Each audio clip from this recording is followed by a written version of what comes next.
Como é bela a Igreja de Jesus, como é bom que nós estejamos juntos nesse lugar que se torna a Igreja de Jesus. E ela só é bela porque você está aqui, ela só é bela porque você faz parte disso. Que bom que você decidiu estar conosco essa noite, nesse lugar, para juntos celebrarmos. E que bom que você também, que assiste pelas redes sociais, pela TV Unicesumar ou pela rádio, que bom que você se uniu conosco a esse momento. Somos felizes de poder interagir com você, mesmo que online. Para a gente é sempre uma oportunidade maravilhosa de expandir a chegada da palavra do Senhor em vários lugares, não apenas nesse espaço físico.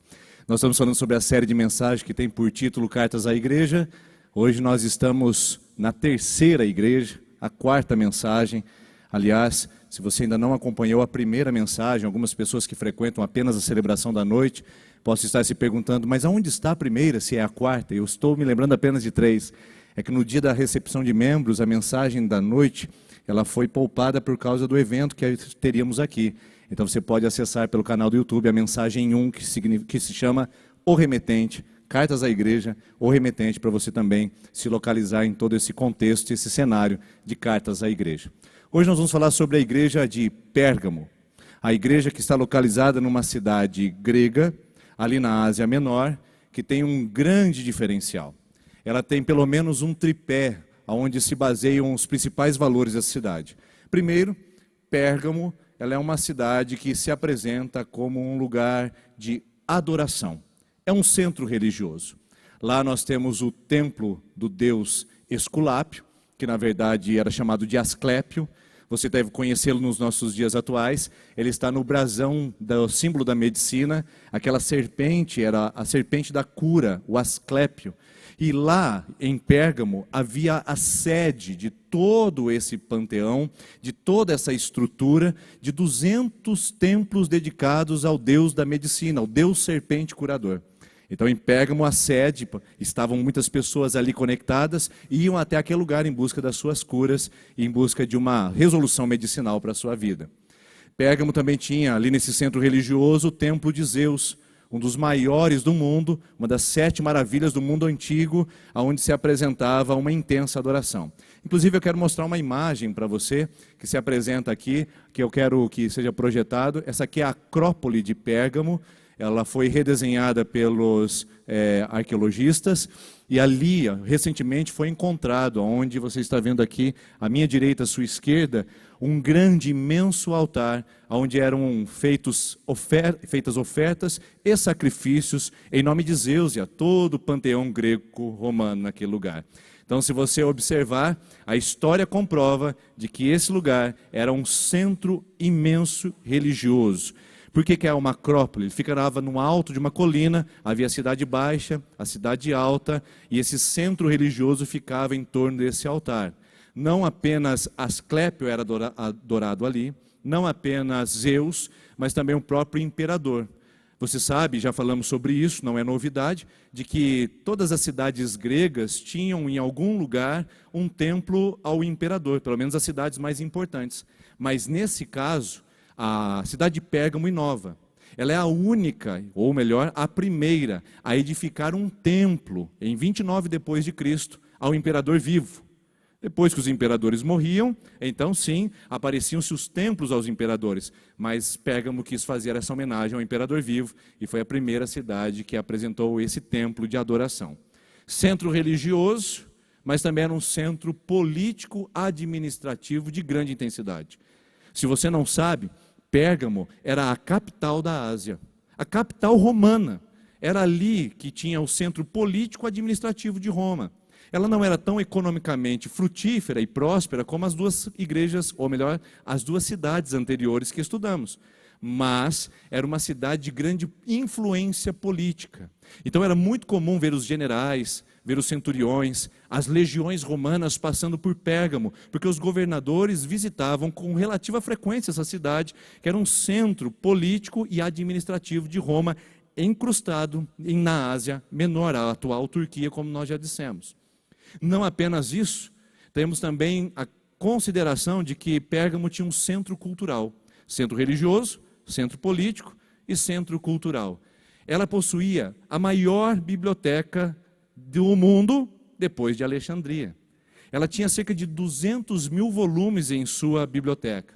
E no interesse de aumentar e expandir a intelectualidade, a informação e o conhecimento do povo que habitava em Pérgamo, o rei Eumênes, no século III a.C., solicitou ao faraó Ptolomeu, lá no Egito, que enviasse mais papiros. Papiros eram aqueles instrumentos com folhas secas que eram condensadas e depois eram utilizadas para registros, se tornou a primeira folha de papel do mundo.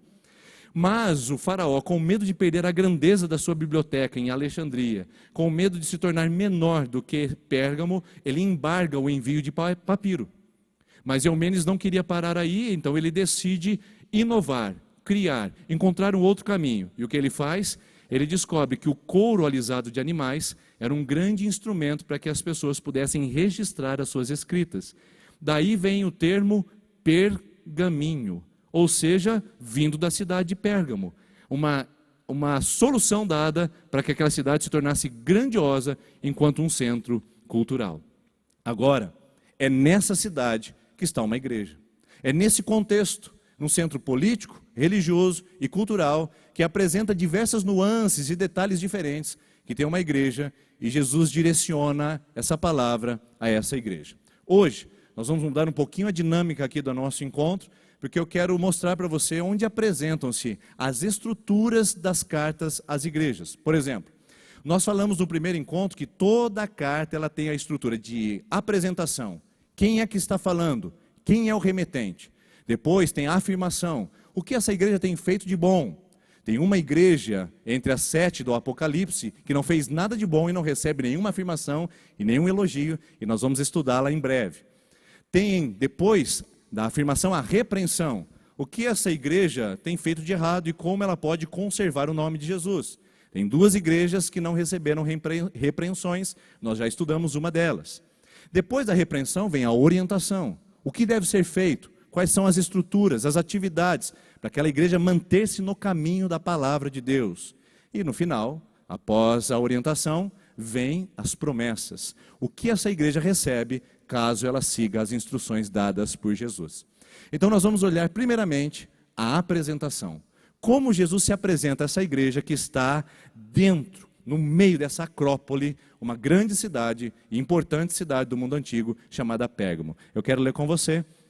Aqui está Apocalipse capítulo número 2, versículo de número 12.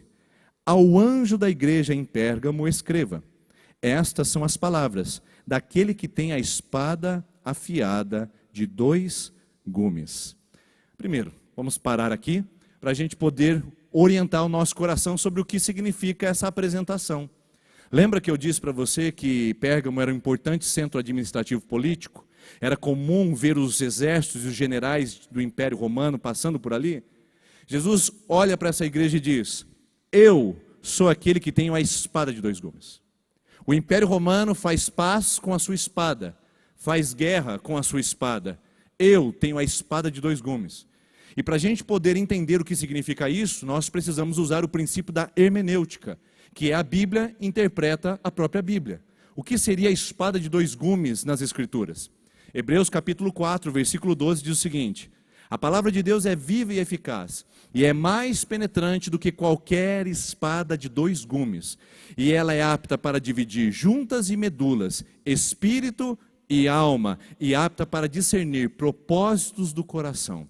Ou seja, Jesus está dizendo: eu vou guerrear agora nessa cidade, nesta igreja, mas não é de acordo com o Império Romano e não é na força bruta humana. Eu vou guerrear com a palavra que sai dos meus lábios, a palavra que é eficaz, a palavra que é poderosa. Então Jesus corrige essa igreja com a palavra. A correção da igreja não é uma disciplina moralista. A correção da igreja não é um escopo doutrinário a ser seguido. A correção da igreja, a disciplina da igreja, não é um pensamento humano, ou baseado na ideia do seu líder ou na ideologia da sua liderança. A igreja de Jesus, ela é disciplinada, orientada, corrigida pela palavra de Deus.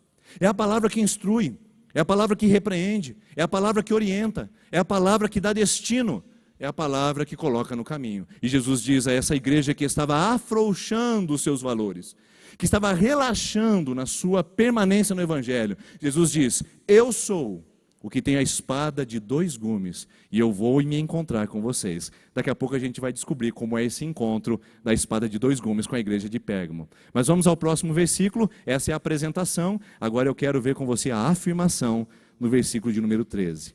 Então Jesus diz à igreja de Pérgamo: sei onde você vive, onde está o trono de Satanás.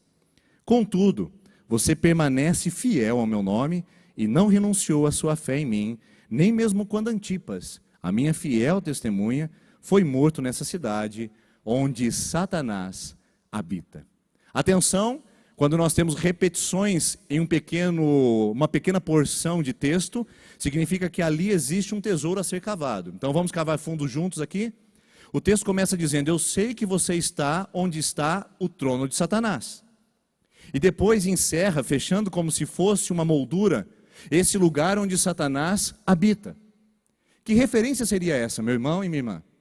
Na sua mente, no seu imaginário popular e até a nível de senso comum, o que significaria a ideia, o trono de Satanás ou o lugar que Satanás habita? Eu imagino que para muitos de nós começamos a imaginar um lugar grotesco, um lugar aterrorizante, um lugar pavoroso, um lugar complicado, um lugar tenebroso. A gente imagina que o trono de Satanás seria um lugar específico, seria uma região, seria um espaço físico, onde Satanás estaria dominando, onde poderia ser visto as suas características mais diabólicas e mais infernais. A nível de cultura religiosa e a nível de senso comum, a nível de imaginário popular, nós imaginamos um ser grotesco, de pele avermelhada, com chifres, rabo pontiagudo, tridente na mão e com uma voz pavorosa dizendo ou como costuma aparecer em algumas televisões por aí: eu sei, eu destruirei. Tudo isso diz respeito ao nosso imaginário popular, diz respeito ao nosso senso comum sobre o diabo. E quando nós falamos o trono de Satanás, automaticamente a gente tenta localizar isso. Seria o templo de Zeus? Seria o templo do imperador romano? Seria o templo de Asclépio? Onde estaria o trono de Satanás? E se eu dissesse para você que o trono de Satanás não estava em lugar algum? Que ele não poderia ser encontrado num lugar físico, palpável? E se eu dissesse para você que não é nessa figura grotesca que se encontra a figura, de fato, da ação, intervenção e influência diabólica? Porque, querido, sinceramente, se o diabo aparecesse dessa maneira para você, se o diabo se aparecesse ao nível do senso comum para você, você não saberia que era ele? Se ele chegasse e dissesse para você: eu vou destruir seu casamento com essa mulher que você anda conversando nas redes sociais. Se ele falasse assim, certamente você saberia que era ele. Mas porque ele não se apresenta assim, ele diz: você merece. Afinal de contas, sua esposa não te dá atenção. Afinal de contas, você tem vivido crises constantes e você merece ser feliz. Aliás, felicidade talvez seja a palavra que o diabo mais usa para camuflar a sua aparição ao mundo.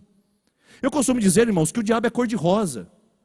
O diabo vem light, ele vem suave, ele não vem grosseiro, ele não vem gritando, ele não vem fazendo estardalhaço, ele não vem manifestando o seu poder infernal.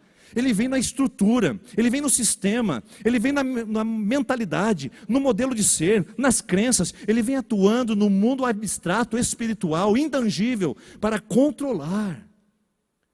Por isso que eu não vejo em nenhum lugar da Bíblia o diabo dando chifrada em alguém, queridos. Pode procurar de Gênesis Apocalipse, onde foi que o diabo chifrou alguém. E quem diz que ele tem chifre? Quem diz que ele tem pele avermelhada? É lógico que é o nosso imaginário religioso. John Stott é um pastor inglês, muito estudioso das Escrituras, e ele dizia o seguinte: nós precisamos retirar a caricatura criada no medievo, ou no período medieval, a respeito da figura de Satanás. Caso contrário, nós nunca o identificaremos na nossa sociedade. Enquanto você ficar procurando um diabo vermelho e com voz asquerosa, para tentar fugir dos seus ardis e armadilhas, você nunca encontrará e certamente cairá nas suas armadilhas. Foi assim em Mateus capítulo número 4, quando Jesus foi tentado no deserto. Ele não se apresentou a Jesus com voz grosseira. Você imagina só que se ele chegasse naquele momento, nós logo saberíamos. quais são as suas atividades e as suas ações. Imagine Jesus no deserto, tendo fome, ele se apresentando a Jesus falando... Eu gosto um pouquinho dessa área teatral, nunca fiz curso, mas eu acho que é interessante para você fixar essa ideia. Tu és o Filho de Deus. Irmãos, ele abraçou Jesus, ele falou, meu amigo, você é filho de Deus, qual é a situação? Por que você está passando por isso? Ele suavizou a mensagem, ele camuflou, ele invernizou a sua aparência, exatamente para não ser identificado como adversário. A palavra Satanás em hebraico significa literalmente adversário. Satã em hebraico. Irmãos, onde é que nós estamos procurando Satanás? No pentagrama? Em rituais satânicos? Estamos procurando no templo satanista? Onde está o opositor de Deus, queridos? Onde está o adversário de Deus? Esse trono falado aqui, através das palavras de Jesus, na verdade é um sistema, é uma estrutura. Jesus está dizendo, Pérgamo já está contaminada pela estrutura maligna. Existe uma cultura de oposição a Deus, onde Satanás governa. Ele não precisa nem mais ficar a pé, ou melhor, em pé. Ele já pode governar sentado, porque em Pérgamo, Satanás tem um trono. Uma estrutura, um ambiente. Se você notar a palavra trono no Apocalipse, ela tem uma ideia muito interessante. Ela apresenta o governo, o domínio e a autoridade. Traduzindo em miúdos, o que está sendo dito é o seguinte: o opositor de Deus tem domínio e tem poder sobre Pérgamo, e não está nos templos dos deuses, está na estrutura da cidade, está no sistema da cidade. Quer um exemplo disso no nosso país? Nós ficamos tentando identificar o anticristo aqui e ali, tentamos dar cor a ele, número a ele, partido político a ele. Mas o anticristo não está aqui nem lá. No nosso país, ele está naquilo que é anticristão. O que é um anticristo, queridos? É alguém que está na contramão do que é de Cristo. Ele é ante os valores reino. No nosso Brasil, por exemplo, nós temos o jeitinho brasileiro. Nós tentamos identificar um anticristo num lugar, quando na verdade nós cedemos o trono a ele na nossa cultura popular. Quando nós tiramos vantagem de alguém, quando nós aproveitamos de uma situação. No nosso país existe o jeitinho brasileiro como se fosse a esperteza do brasileiro, como se fosse um elogio, como se fosse uma qualidade. Na verdade é trono de Satanás. O jeitinho brasileiro é o vantagismo que é trono de Satanás. É o sistema que nós estamos envolvidos. A corrupção que invade o nosso país, que é uma estrutura diabólica, infernal. E nós estamos querendo achar o anticristo em marca de roupa, em desenhos da Disney. Enquanto ele está aí operando, o trono de Satanás está muito mais perto do que você pode imaginar, ou do que eu gostaria que ele estivesse. Na verdade, ele está logo aí. Logo aí onde, pastor? Ele está logo aí onde Jesus não reina. Onde está o trono de Satanás, queridos irmãos e irmãs? Onde Jesus não está sentado e dominando. E isso aqui nos leva a uma reflexão muito profunda. O que eu quero resumir é o seguinte, e talvez isso aqui impacte seu coração como impactou o meu ao estudar essa palavra. O trono de Satanás está onde Cristo não habita. Então ele está muito mais perto do que você podia imaginar. Infelizmente, enquanto cristãos do século XXI, nós criamos uma terceira categoria para tentar nos colocar num espaço que ficamos mais confortáveis. Como fazemos isso? Pastor, eu não sou tão de Deus assim, né? Mas eu também não sou do diabo. Como assim? Onde a gente vai encontrar essa terceira categoria? A Bíblia fala de 2 tronos, não de 3. Ou é o trono de Satanás, o adversário, a oposição ao que é de Deus. E aí eu quero que você fique tranquilo. A palavra Satanás sendo mencionada várias vezes aqui, não vem com essa figura infernal que nós estamos acostumados. Vem com um sistema de valores, de crenças que vamos assimilando na nossa vida. Então, onde está o trono de Satanás? É onde Cristo não habita. Só tem 2 tronos.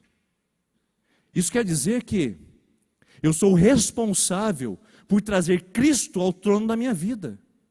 Eu sou responsável por convidar Cristo para assumir o trono do meu trabalho, dos meus pensamentos, dos meus valores. Eu sou informado e responsabilizado pelas Escrituras em ser o convidador para que Cristo reine na minha história, na minha vida, no meu passado, no meu presente e no meu futuro. Porque se eu não der o governo a Jesus, para quem eu estarei dando, queridos? Acho que você já sabe responder. Se Cristo não governa o meu casamento, quem está governando? Se Cristo não governa a minha empresa, quem está governando? Se Cristo não governa os meus comportamentos, quem está no trono da minha vida, queridos? Não existem três possibilidades: ou é de Deus, ou é do diabo. A Bíblia fala sempre de dois caminhos: a porta estreita, a porta larga. Fala de Deus e fala do diabo, fala do céu e fala do inferno, fala de Deus e fala de Mamon, fala do trono de Jesus e do trono de Satanás. Não existe uma terceira categoria para acomodar o nosso cristianismo frágil, flácido, frouxo, onde a gente acha que pode ficar num lugar confortável, onde eu não me entregue totalmente a Cristo, mas que por outro lado eu não sou totalmente do diabo. Repito, o diabo é invasivo, ele é intrometido, ele toma força, ele é violento, ele não espera você convidá-lo. Basta você deixar o trono vazio, para ele saber que lá é o lugar dele ocupar. Basta deixar o trono da nossa vida vazio, para ele poder invadir e assumir com os seus planos infernais e destrutivos. Existe um texto em Mateus capítulo 7 que Jesus fala a respeito do espírito imundo, que saindo de uma casa, anda por lugares áridos, e voltando, encontrando a casa vazia e em ordem, o que ele faz? Volta. E não volta sozinho. Ele faz uma intervenção, ele faz mais ou menos assim: bora, galera! E 7 outros espíritos vêm acompanhar a casa vazia. Eu pergunto para você, desde quando aquela casa o convidou? Desde quando aquela casa deu autorização para ele entrar? Quando foi que alguém disse naquela casa: seja bem-vindo, ó inferno, no meu lar? Em nenhum momento, mas basta deixar a casa vazia para ele se sentir no direito de ocupá-la. Queridos irmãos, isso é muito sério. Nós não temos um cristianismo intermediário entre o trono de Jesus e o trono de Satanás. Ou nós entregamos a nossa vida inteira a Ele, ou nós estamos consagrando o governo da nossa história a um poder invisível, opressor, influenciador, manipulador e real. Isso não é medo, isso não é pavor, isso é entendimento de que eu preciso mais do que nunca me lançar ao trono de Cristo, pedir para Ele reinar, dominar, governar sobre todas as áreas da minha vida. Este é o trono que Jesus está falando nesse texto. Eu sei que vocês estão no lugar onde o sistema já está comprometido, onde a estrutura está corrompida, mas eu sei que vocês têm sido fiéis aí. Jesus elogia a igreja de Pérgamo. Jesus reconhece a resistência dessa igreja ao trono de Satanás, que está diluído na cultura, diluído na religiosidade, diluído na política, diluído nas práticas sociais. Jesus diz: parabéns, vocês estão fazendo um bom trabalho, vocês estão resistindo a esse trono de oposição. E Jesus faz a menção de uma testemunha fiel, chamada Antipas. Tertuliano é um pai da igreja que fez um registro sobre quem foi Antipas. Antipas foi o pastor da igreja de Pérgamo, que em um determinado momento os idólatras da cidade disseram ao governador: nós não queremos que Antipas fique nessa cidade. Olha a influência dessa igreja na cidade. Nós não queremos esse pastor nessa cidade, porque os nossos deuses disseram que não vão nos visitar se esse pastor continuar aqui. Olha isso que a tradição diz. O governador chamou então Antipas e disse: eu peço que você renuncie e renegue o nome de Cristo. E Antipas não renegou, não renunciou, e então o governador ordenou que ele fosse colocado dentro de um bezerro de bronze, colocado na fogueira, E Antipas morreu cozido dentro desse bezerro de bronze, segundo a tradição e segundo a história contada pelo pai da igreja, Tertuliano. A fidelidade para que Cristo esteja no trono sempre vai custar algum preço, queridos. Eu me preocupo do evangelho que é pregado hoje, que não exige preço algum. A graça é de graça, mas seguir a Jesus sempre vai ter um preço. E não dá para a gente se bajular com palavras bonitas e acreditar que isso não seja verdade. E que a gente possa inventar um outro tipo de cristianismo que não exija de nós um comprometimento tal que nós também tenhamos que ser a fiel testemunha. Cristo olha para a nossa igreja, aqui em Maringá, e pergunta: eu tenho as fiéis testemunhas aqui nesse lugar? Cristo olha para essa segunda IPI que se reúne nesse lugar e pergunta: eu tenho fiéis testemunhas aqui que estão dispostas a exorcizar, expulsar o trono de Satanás dos seus corações e das suas vidas? Jesus olha e pergunta: eu tenho a minha fiel testemunha aqui? E é esta, ou é este o grande elogio que Jesus faz à igreja de Pérgamo. Então esta é a afirmação: vocês estão indo bem, apesar de estarem num lugar completamente desafiador. Mas o texto vai para a próxima etapa. Qual é a próxima? Depois da apresentação, a afirmação, vem a repreensão. Pérgamo tem repreensão, pastor? Tem, sim, senhor. Vamos olhar o versículo de número 14. No entanto, tenho contra você algumas coisas. Você tem aí pessoas que se apegam aos ensinos de Balaão, que ensinou Balaque a armar ciladas contra os israelitas, induzindo-os a comer alimentos sacrificados a ídolos e a praticar imoralidade sexual. De igual modo, você tem também os que se apegam aos ensinos dos nicolaítas.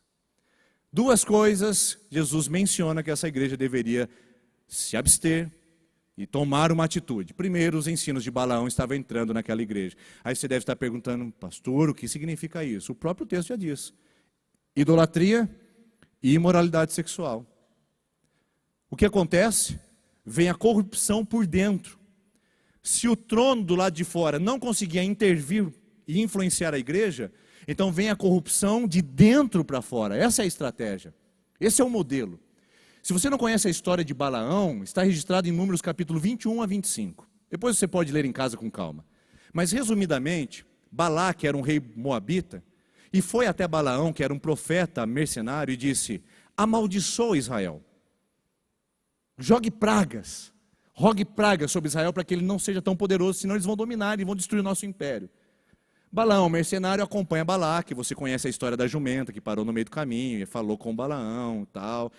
Mas a história é interessante, que quando Balaão sobe ao monte e levanta a sua voz para amaldiçoar Israel, eles começam a falar: seja bendito Israel, abençoado seja esse povo, povo forte, poderoso, povo de Deus. O Balaque, que tinha contratado o homem para amaldiçoar, falou: peraí, como é que você faz isso? Como é que você tem essa atitude? Eu te paguei para você amaldiçoar. O Balaão diz: isso não é culpa minha, porque contra Israel não vale encantamento. Então, o Balaão reconhece que não dá para amaldiçoar Israel por fora. Aí o Balaão, mercenário, dá uma estratégia. Sabe o que você faz, Balaque? Pegue as mulheres moabitas e misture com os homens de Israel. Pegue os deuses moabitas e faça com que eles se curvem a esses deuses. Essa mistura enfraquecerá o povo de Israel e você poderá dominá-lo. Isso está lá em Números 25, versículo 1 a 3. A estratégia de Balaão era enfraquecer por dentro, causando a mistura. Quais foram os dois elementos para enfraquecer o povo de Israel? Imoralidade e idolatria. Vamos falar sobre idolatria? Você pode estar dizendo: mas pastor, eu não tenho esse problema. Não existem imagens de escultura que eu me dobre. Eu não idolatro a ninguém nem a algo. Mas quem disse que a idolatria é algo físico? E quem disse que a idolatria é algo palpável? Nós vivemos na cultura da idolatria, queridos. É só observar, por exemplo, o que nós estamos vivendo nos nossos dias. A idolatria pelo sucesso cobra um preço alto do nosso cristianismo. Não há tempo para buscar a Deus, não há tempo para ir à igreja, não há tempo para participar de uma programação onde você vai crescer em Cristo ou crescer na palavra, porque time is money, ou money is time. Tudo isso está relacionado à cultura do sucesso, da idolatria do dinheiro, do mamon.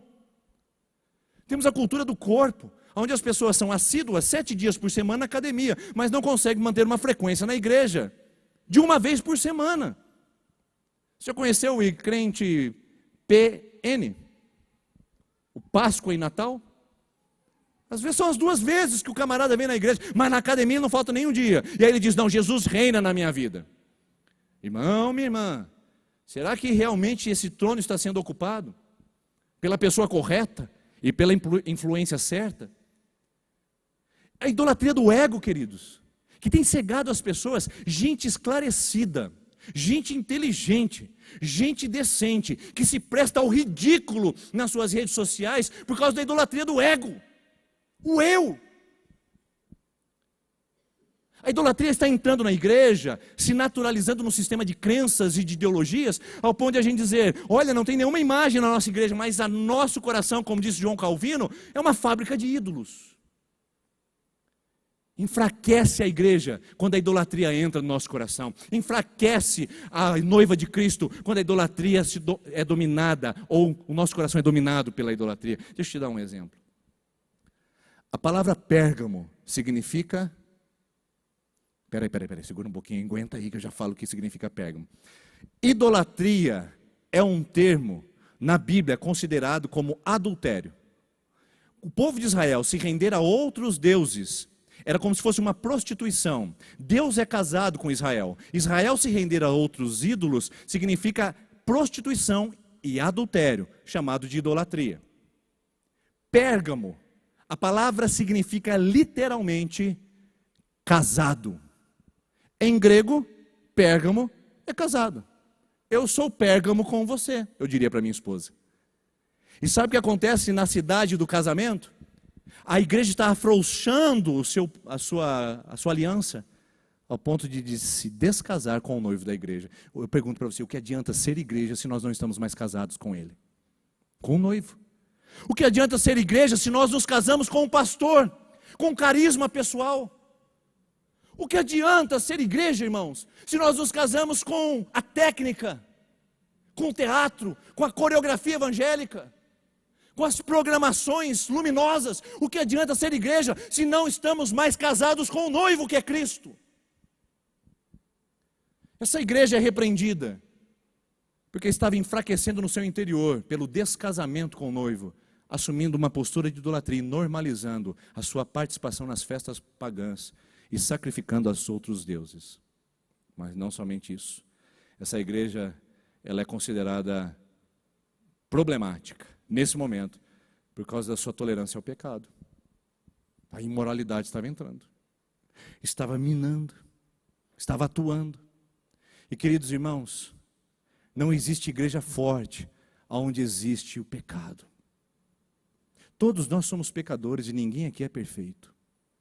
Mas o fato que eu quero destacar é que uma cultura baseada no pecado escondido e não confessado, uma cultura sem arrependimento, não nos leva a experimentar de fato Cristo na nossa vida. Por isso, que não existe igreja forte onde há pecado. A igreja tem que ser santa.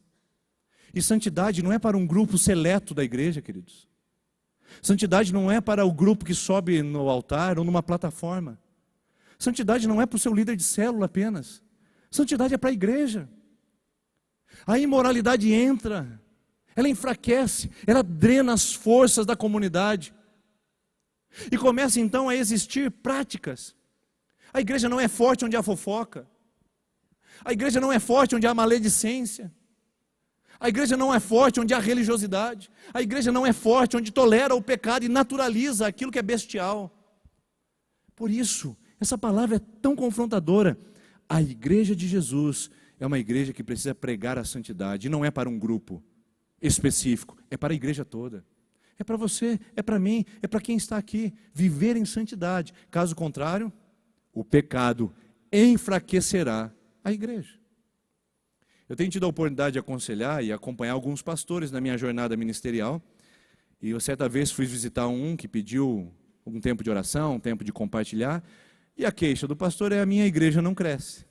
Que é a queixa da maioria dos pastores, né? Por que a minha igreja não cresce, sendo que ela foi feita para crescer? E começamos a conversar. O que seria? Seria a falta de acolhimento, falta de clareza, falta de visão, falta de gestão, falta de processos, falta de liderança, falta de treinamento. E começamos a conversar e levantar várias possibilidades do porquê que aquela igreja não crescia e não vibrava.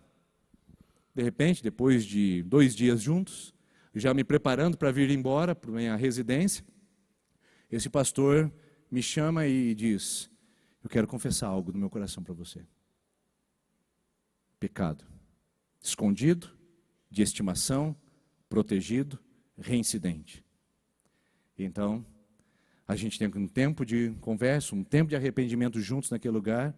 E hoje, quando eu olho para a igreja dessa pessoa, eu vejo que igreja vibrante, que igreja amorosa, que igreja que está crescendo, porque tratou com pecado. Irmãos, o pecado enfraquece a igreja. E o pecado não vem só do altar.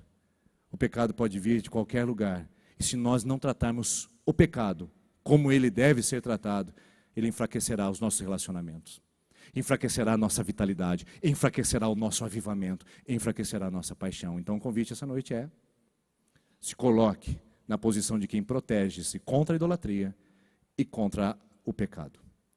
Aí aparece o segundo grupo, os nicolaítas. Quem são os nicolaítas? Aí fica mais fácil a gente descrever, porque já falamos sobre isso em palavras anteriores. Eram aqueles que trabalhavam com frouxidão moral.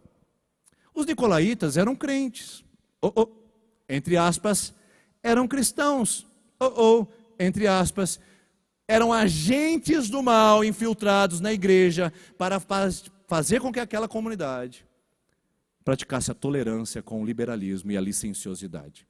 O que é o liberalismo? Eu sou livre para pecar, porque Cristo já me libertou. Mas Paulo diz em Gálatas capítulo 6, versículo 1, não usem da liberdade de vocês para dar ocasião ao pecado. Licenciosidade é licença para pecar, porque eu já estou salvo pela graça. Então eu posso pecar à vontade. Opa, a graça de Deus não te dá licença para você, não te autoriza a sair pecando por aí, para que a graça superabunde, como diz Romanos 5, 22. Quem eram os nicolaítas? Eram os que trabalhavam com a frouxidão moral naquela comunidade.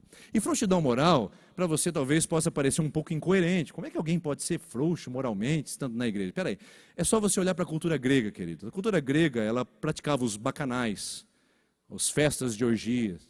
Era uma sociedade frouxa moralmente. Se você ler, por exemplo, o livro O Banquete de Platão, lá eles vão tratar sobre o tema da felicidade, a eudaimonia e o hedonismo, e vão começar a conversar sobre isso. E Platão, por diversas vezes, menciona os eromenons e os eromenóis. Pastor, que negócio que é esse? Eromenons eram os sábios, os eromenóis eram os garotos de programa dos sábios. Cada sábio tinha o seu. Musculoso, atlético, belo, para que ele pudesse ser mais e mais sábio a partir daquele movimento. Veja bem a frouxidão desses tempos. Sabe o que essa igreja está fazendo? Ela está negociando com isso. Porque a igreja anterior que nós estudamos, ou a primeira, perdão, Efésios, ela não tolerava o ensino dos nicolaítas. E Jesus fala, parabéns, eu também odeio o ensino dos nicolaítas. Essa igreja de Pérgamo tolera o ensino dos nicolaítas. Ela afrouxa as rédeas, ela aceita. Ela permite que o pecado vá entrando e vá drenando e vai se infiltrando ao ponto de corromper. E vai naturalizando e vai normalizando. Posso te dar um exemplo aqui? Queridos irmãos, eu acho, isso é uma opinião pessoal, e respeito você que assiste, sem problema nenhum. A primeira vez que eu assisti uma luta de MMA, cada golpe que o camarada dava, eu fazia assim, meu Deus. O cara pegava na garganta do outro e pá, pá, pá, eu não consigo isso aqui. E eu me interessei por aquilo e assisti mais uma outra. E depois mais uma outra. E de repente, eu estava com um lanche e com um copo de suco do lado, comendo, dizendo, vai, quebra a cara dele, quebra a cara dele. A minha intolerância à violência foi substituída pela naturalização.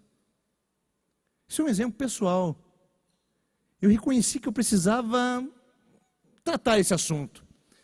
Isso é uma questão minha, mas eu quero dizer para você, em relação ao pecado, muitas coisas acontecem. Ele parece intolerante, asqueroso, horrível, ai que coisa horrível, mas de repente ele faz sentido. Essa é a estratégia dos nicolaítas, dizer é normal, é comum, todo mundo faz, nada a ver. Eu digo que hoje nossas comunidades têm se transformado nas comunidades da Nada-Verlândia. Já foi lá? Você conhece? Nada-Verlândia é o lugar ou a cidade do nada a ver. E eu acredito, isso aqui é uma questão imaginária, do meu mundo de Bob, quando chegar lá no céu, vai ter uma placa escrito, bem-vindos a Nada-Verlândia. Lá no céu não, no inferno, queridos. Porque nada a ver, a naturalização do pecado, a frouxidão dos valores de Cristo, não é do reino de Deus e dos céus, é do trono de Satanás e dos seus anjos. Por isso que eu preciso me posicionar e dizer não aos nicolaítas. Não é assim. Eu não vou afrouxar. Eu não vou relaxar. Eu não vou diminuir a régua só para dizer que está agora nesse padrão e que todo mundo faz assim. Todo empresário, todo casal de namorado, todo homem solteiro, todo crente presbiteriano, todo maringaense, toda pós-modernidade, a geração líquida. Quando a gente começa a usar os recursos da Nada-Verlândia, nós estamos nos associando aos nicolaítas. E aqui, irmãos, não é uma pregação moralista, é uma pregação de preservação. Preservar o que Cristo disse que é dignidade, o que é vida. Porque tem coisas que estão entrando na rede social, na sua playlist do Spotify, que são da Nada-Verlândia e que vem de outro trono e que não é do trono de Cristo. Quer um exemplo? Nada a ver escutar esse tipo de música. Tem dois tipos de tronos, queridos. Lembre-se disso. O Salmo diz, Deus habita no meio dos... Vou perguntar de novo. Deus habita no meio dos louvores. O resto você já deve saber. Você entendeu? Isso aqui não é moralismo, queridos. Isso aqui é Bíblia. E nós precisamos aprender a responder com o nosso coração quebrantado. Porque olha o que Jesus diz a essa igreja agora, falando sobre a repreensão deles, ele dá a orientação, e a orientação é, arrependa-se, se não virei, e até breve, virei até breve a você, e lutarei contra eles, com a espada da minha boca. Veja bem, Jesus diz, arrependam-se, igreja. Mas meu Deus, não são todos que são nicolaítas, não são todos que são balamitas. Mas Jesus diz, embora o juízo seja para alguns, a disciplina é para toda a igreja.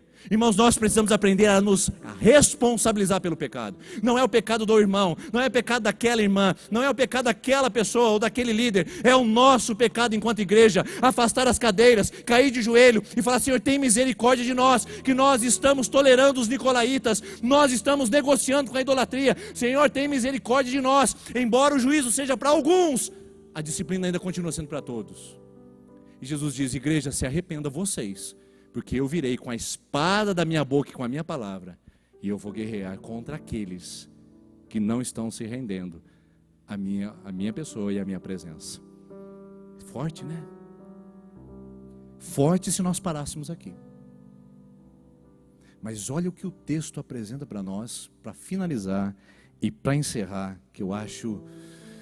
Nós chegamos aqui na cereja do bolo, queridos. Ah, que coisa linda e maravilhosa. Eu agradeço a sua atenção, a sua tolerância por chegar até aqui e por seus ouvidos estarem atentos, embora os minutos estejam se prolongando, mas eu não posso deixar de apresentar isso a você agora.